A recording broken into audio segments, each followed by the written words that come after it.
Aujourd'hui, nous allons aborder un sujet qui touche beaucoup d'entre nous, l'endettement. Peut-être que tu te reconnais dans cette situation ou que tu te poses des questions sur la manière dont la Bible voit l'argent et la dette. Si c'est le cas, cette vidéo est faite pour toi. En tant que chrétien, il est important de comprendre ce que la Bible dit sur l'endettement et comment appliquer ces principes dans notre vie financière. Alors, sans plus tarder, découvrons ensemble ce que les Écritures nous enseignent sur l'argent et la dette.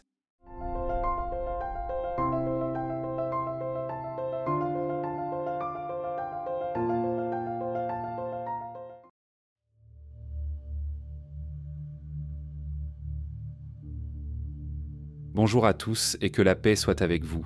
Soyez les bienvenus sur ICOM TV. L'endettement est une réalité de la vie moderne. Que dit la Bible ? D'abord, il est important de se rappeler que la Bible ne dit pas que la dette en soi est un péché. Mais comme tout dans la vie, l'endettement doit être abordé avec sagesse, modération et foi. Comme il est écrit dans le livre des Proverbes, chapitre 22 et au verset 7, « Le riche domine sur les pauvres, et celui qui emprunte est esclave de celui qui prête. »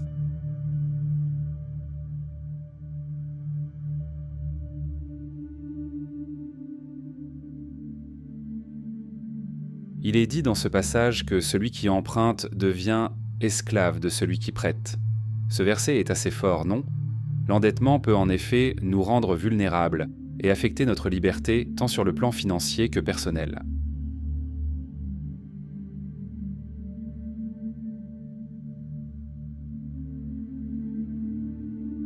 Tu t'es déjà senti stressé par des paiements de dettes qui semblent ne jamais se terminer ?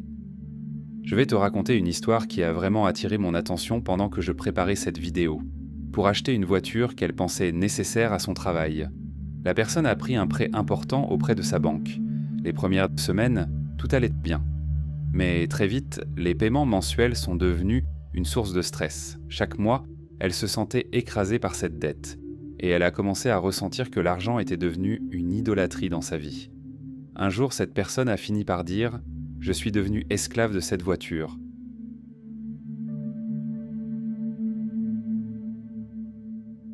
C'est plus tard que la personne a pris conscience que cette dette, même si elle semblait raisonnable au départ, l'a privée de sa paix intérieure et de sa liberté.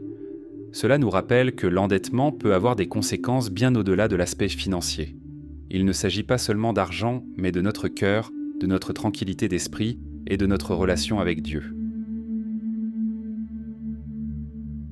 Maintenant, voyons quelques autres versets qui nous donnent donc des conseils pratiques pour gérer nos finances selon les principes bibliques.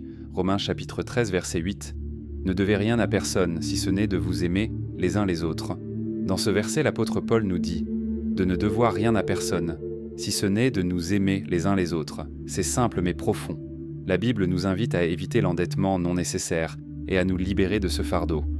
Si tu te retrouves déjà avec des dettes, ce verset nous rappelle aussi l'importance de les rembourser.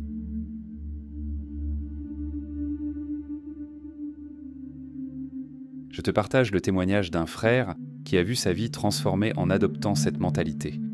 Le frère avait accumulé plusieurs crédits à la consommation pour financer des achats impulsifs. Un jour, il a décidé de changer d'approche.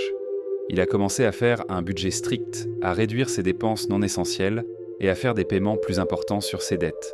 Ce processus a pris du temps, mais il a retrouvé une paix intérieure qu'il n'avait pas ressentie depuis longtemps. Peut-être que tu te sens pris dans une situation de dette et tu te demandes comment t'en sortir.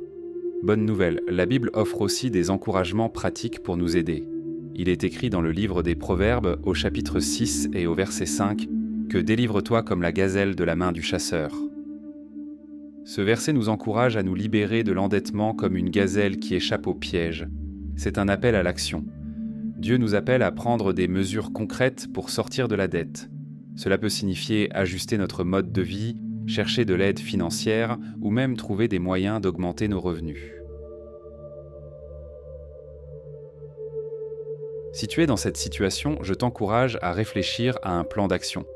Peut-être qu'un budget rigoureux ou même un second emploi pourrait t'aider. Et surtout, n'oublie pas de prier et de demander à Dieu de te guider dans tes décisions financières.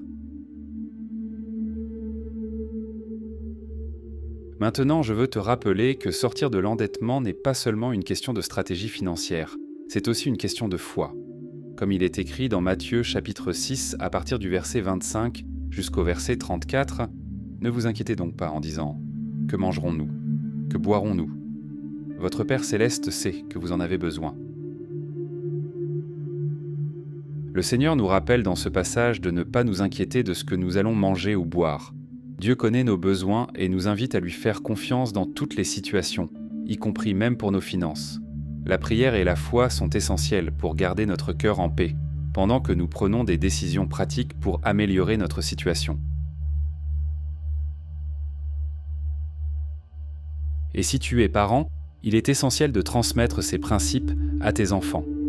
Apprendre à gérer l'argent selon la sagesse biblique dès le plus jeune âge peut les préparer à une vie financière saine. Proverbe chapitre 22, au verset 6 nous dit « Instruis l'enfant selon la voie qu'il doit suivre. Quand j'étais jeune, mes parents m'ont appris à ne pas vivre au-dessus de mes moyens. Ne dépense pas plus que ce que tu as. » C'était un principe simple mais efficace qui m'a aidé à éviter beaucoup de pièges financiers plus tard dans mon quotidien.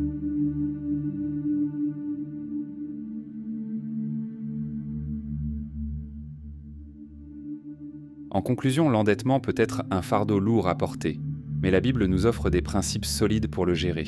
Elle nous appelle à être sages, à honorer nos engagements et à faire confiance à Dieu pour notre avenir financier.